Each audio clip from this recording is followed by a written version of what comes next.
बढ़ाना, आकाश भर तालियां उछालकर पंडित जी का सम्मान बढ़ाना। कविता सुनो। दृश्य भरा न्यायालय, नंगा बदन पंडित जी के बदन पर, नंगे बदन पर उस 15 वर्ष के बालक के बदन पर 17 कोड़े बरसाए जा रहे। आजादी की चौखट पर जलते दीपक का राग सुने भैया, आजादी की चौखट पर जलते दीपक का राग सुने, जो बुझी नहीं है जलकर के भी कैसी थी वो आग सुने। आजादी की चौखट पर जलते दीपक का राग सुने, जो बुझी नहीं है जलकर के भी कैसी थी वो आग सुने। माँ माँ माँ माँ माँ जगरानी ने जो जाया, अरे उस पर कुदरत बलिहारी थी। श्री सीताराम तिवारी के घर जन्मी एक चिंगारी। हाय हाय, वाह वाह वाह वाह। माँ जगरानी ने जो जाया, अरे उस पर कुदरत बलिहारी थी। श्री सीताराम तिवारी के घर जन्मी एक चिंगारी थी। वो चिंगारी जब आग बनी आजादी के समरांगण में, जो धड़क उठी थी 15 वर्ष की, अरे आयु लिए बालकपन में कफन बांधकर कफन बांधकर कफन बांधकर कफन बांधकर अपने घर से निकला जब वो सेनानी, आजादी की खातिर जिसका रोम रोम था बलिदानी। कफन बांधकर अपने घर से निकला जब वो सेनानी, आजादी की खातिर जिसका रोम रोम था बलिदानी। अल्पायु में अल्पायु में अल्पायु में क्रांति की जिसने ज्वाला धधकाई, अंग्रेजों की सत्ता जिसके भय से थर-थर थर्राई। 17 कोड़े खाकी पर फिर भी तनिक न रोया, जिसकी राष्ट्रभक्त को लग अंग्रेजों ने आपा खोया।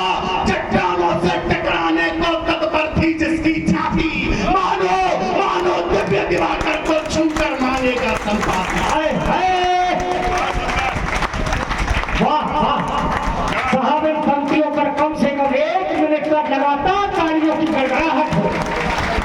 क्या अद्भुत हो, लाजवाब घनघोर तालियों से अभिनंदन करें।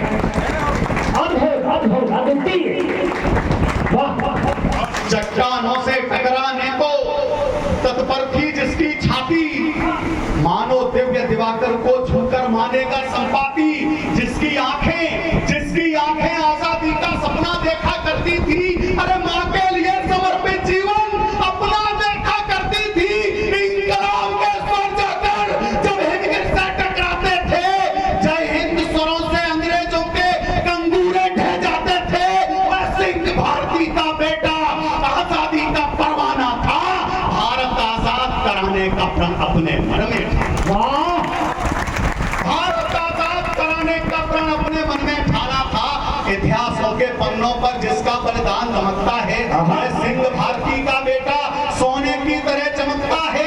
अक्षर अक्षर है शब्दकोश, जिसकी उस अमर कहानी का दिखता न कोई देशभक्त, दूजा कोई उसकी शानी का।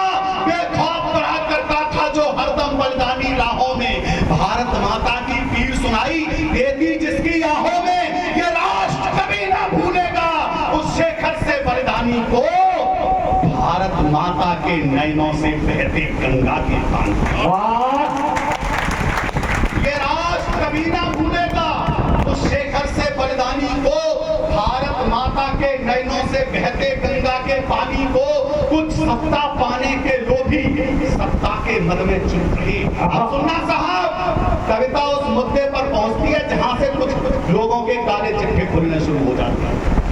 70 साल तक मलाई मारी है साहब, उनको मरवाया है जिनकी उम्र फांसी चढ़ने की नहीं थी।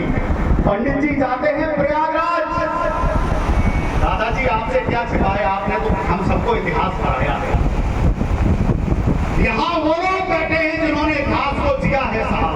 अगर आपका बालक आपका भाई सही कह रहा है तो समर्थन में हाथ उठने चाहिए। प्रयागराज पंडित जी जाते हैं एक अमुक व्यक्ति से मिलने।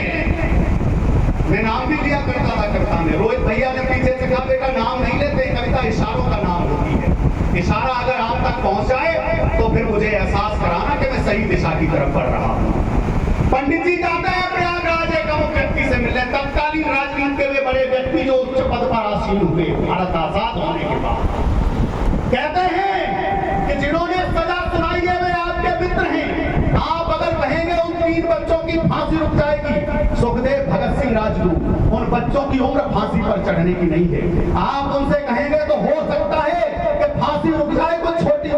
दे दी जाए। पंडित जी से कहा गया, चंद्रशेखर तुम अल्फ्रेड पार्क में हमारा इंतजार करो, मैं कुछ व्यवस्था करूंगा। क्या व्यवस्था की गई साहब? उन्होंने जिन्होंने सजा सुनाई थी मरते वक्त अपनी डायरी में लिखकर गए, ये अंग्रेज किसी के सगे नहीं हुए, काला चिट्ठा खोल कर गए साहब। अब फाइलें उजागर हो रही है तो मिर्ची लगने लगी। उन्होंने लिखा कि मैं अपनी डाइनिंग टेबल पर बैठा नाश्ता कर रहा था, तत्कालीन भारत के राजनीति के बड़े व्यक्ति, उनका एक हलकारा, उनका रसोइया, उनका एक पत्र लेकर मेरे पास आता है।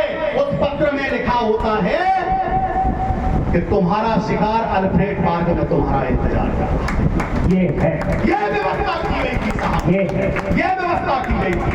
सत्ता के बड़े दलालों को हमने फूलों के हाथ दिए, सत्ता के बड़े दलालों को हमने फूलों के हाथ दिए। जो आजादी का समर लड़े, अरे उनको फांसी के उपहार दिए। हम सबने उनको गले लगाया जो राजनीति के दास रहे, पर उनको सब भूल गए जो आजादी में खास जो आजादी में खास रहे। नाम सुन कांपते थे क्रांतिकारियों का गोरे खोलती जवानी की रवानी याद। नाम सुन कांपते थे क्रांतिकारियों का गोरे खोलती जवानी की रवानी याद आ रही।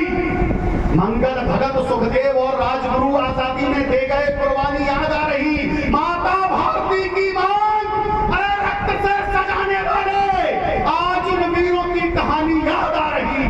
देश में शिखंडी बने नेताओं को देख देख नेताजी सुभाष की जवानी याद, नेताजी सुभाष की जवानी याद आ रही। राम रहीम वाले भारत की तस्वीर पुरानी बेच गए। शेखर, सुभाष, अशफाक उल्लाह की आप जवानी बेच गए। राम रहीम वाले भारत की तस्वीर पुरानी बेच गए। शेखर, सुभाष, अशफाक उल्लाह की हर कुर्बानी बेच गए। ऊंचे ओहदे वाला तुमको कैसे मैं संबोधन दूं? राजगुरु सुखदेव भगत की आप जवानी बेच गए। राजगुरु सुखदेव भगत की आप जवानी बेच गए। कुछ सत्ता पाने के लोग ही सत्ता के मद में चूर रहे, जो मिटे देश पर कुछ नेता ऐसे लोगों से दूर रहे। सिंहासन पाने की खातिर जिसने की मां से गद्दारी, देश के लाडले का शौक सुनकर आपको ये आ रही है साहब। भैया बहुत अच्छी बात है, आएगी। वो किरदार ही ऐसा था, अंग्रेजों की भी ये निकलती थी साहब। हाँ, बड़ी बात नहीं है, अंग्रेज ऐसे हिंदुस्तान नहीं छोड़ गए। अगर एक गाल पर तमाचा खाने से दूसरा गाल आगे कर देते हैं तो हमारी जमीन हड़पने वाला हमारा पड़ोसी तक तो घर से बाहर नहीं निकलता साहब। वो तो अंग्रेज के जो भारत में पैर जमाए बैठे हुए। और कहा जाता है नरम दल के नेताओं से हमको आजादी मिली। चंद्रशेखर आजाद आज भी क्रांतिकारी हैं, देश की आजादी में खतरा। आतंकवादी आज भी हैं, कितनी सरकारें आई चली गई, लेकिन शहीद का दर्जा कोई सरकार नहीं दे पाई। वाह बना है देश की। हम आज भी चाहते हैं कि भगत सिंह पैदा हो जाएं, लेकिन हमारे घर में न होकर पड़ोसी के घर में पैदा हो। हम आज भी चाहते हैं रानी लक्ष्मीबाई, झलकारी बाई पैदा हो, लेकिन पड़ोसी की बेटियां बनकर पैदा हो, हमारी नहीं हो। आज तैमूर नाम रखने की उनको जरूरत क्यों पड़ गई? क्योंकि हमने भगत सिंह पैदा करने बंद कर दिया। हमने झलकारी बाई, रानी लक्ष्मीबाई पैदा करनी बंद कर दी। हमने तो अपने कुत्ते का नाम तैमूर रखा है साहब। अरे हकीकत बता रहा हूं। और देशभक्ति जागती है तो बुलाता हूं, दो लाते इधर से मांगता हूं, दो लाते इधर से मारता हूं। बहुत बढ़िया। कुछ सत्ता पाने के लोभी सत्ता के मद में चूर रहे, जो मिटे देश पर कुछ नेता ऐसे लोगों से दूर रहे। सिंहासन पाने की खातिर जिसने की मां से गद्दारी, भारत आजाद हुआ तो वे बन बैठे ऊंचे अधिकारी। वाह, सिंहासन पाने की खातिर जिसने की मां से गद्दारी, भारत आजाद हुआ तो वे बन बैठे ऊंचे अधिकारी। अरे अपने कांधों पर ढोया है हमने ही अपने पापों को, हमने ही दूध पिलाया है इन आस्तीन के सांपों को। हम सबकी आंखों पर अब तक वो काला चश्मा चढ़ा हुआ, सच्चाई बोल नहीं सकते, मुझ पर है ताना पड़ा हुआ।